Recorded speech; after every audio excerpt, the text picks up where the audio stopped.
Hi Fox, how you doing? Another beautiful game from this Blitz section in the 2014 Norway tournament. This elite tournament was the game in the third round, I think, between BLITZ.Svidler and Caruana. Quite a bizarre game and a very beautiful one, certainly. Let's see what happened. Now Svidler is white, Fabiano Caruana is black. Svidler plays knight f3, c5. Once again we have this symmetrical English structure. And after knight c6, b3. Not a very common move, maybe, but certainly very natural looking. And this is, I guess, why so many people like this knight f3, c4 English structures, because they are absolutely very flexible. You can choose lots of schemes, lots of structures, lots of ideas to play either in the center, the king side, the queen side. So b3, just to fianchetto the bishop. Nice idea. Fabiano takes the center with his pawn e5, bishop b2 attacking the pawn on d6. Now white plays e3, and once again Fabiano takes all the center with f5. Now knight c3, knight f6 followed, and Peter puts a pawn in the center with d4.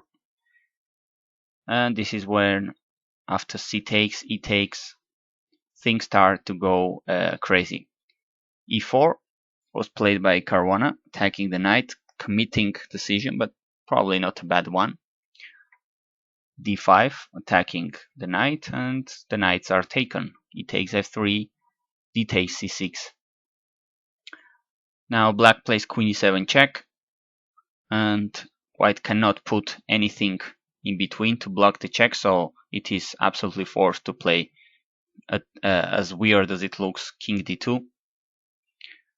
And well, black takes on c6, queen takes f3, and well, now black must be careful, I think, because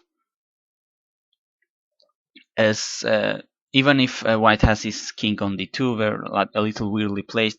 Svidler has a couple of active pieces and some activity, some threats like rook to e1, like taking on c6 with check. So black must be careful a little here, and that's what something that Caruana doesn't succeed in doing here. It seems that the correct way of playing this was queen b7, defending against both threats, and if rook e1 check, just bishop e7, and the game is on, but without that much harm done for black. But Caruana played this knight e4 check move, which may be looking tempting. Just try to erase the early moving white king. Now taking was another possibility for white, maybe a little uncertain. After f takes, queen f4, g5 intermediate move could be played, attacking the queen, and if queen e3, now bishop g7, exchanging pieces. Okay, this may be more or less equal, but after the check with the knight, king c2 is very strong. Well, the king is going towards security, and black still has to solve the problem of his own king in the center and development. Now bishop e6, and this is basically giving up pawn on e4 and hoping to have some compensation for it.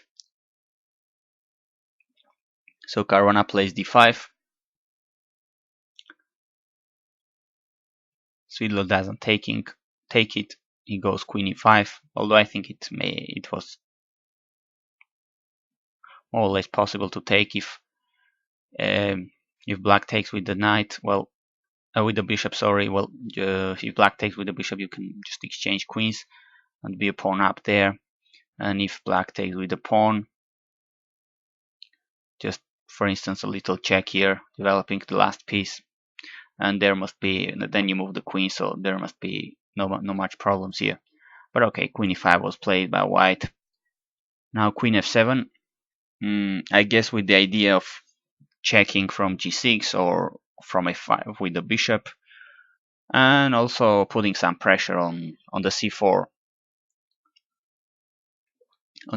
pawn. But well, now Svidler is going to show that he has all the advantage in the world. He takes on d5, and after it just keeps putting pressure with simple moves.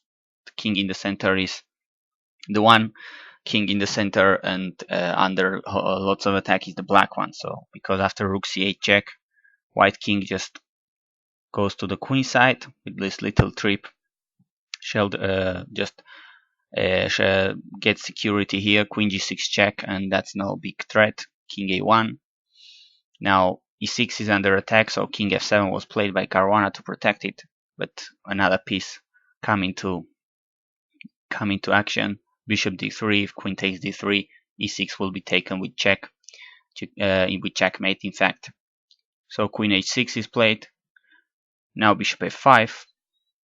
If bishop takes f5, queen takes with check, and attacking the unprotected rook on c8. That's why after bishop f5, Caruana tries to defend it with rook c6, but white just has too many active pieces, and black's bishop on f8 and rook on h8 are just not playing. So after bishop takes, rook takes, queen f5 check, king goes to e7, Svidler just takes the second pawn, and just Caruana resigns because all white's pieces are active towards the poor black king, and black has just really very little chances to survive in this situation, having two of his four pieces on the back rank just doing absolutely nothing, and his king exposed in the center. So this was a very brief, just 25 moves, and interesting game in this Blitz section of the Norway 2014 tournament between Peter Svidler and Fabiano Caruana in the round 3. This was played. Thanks for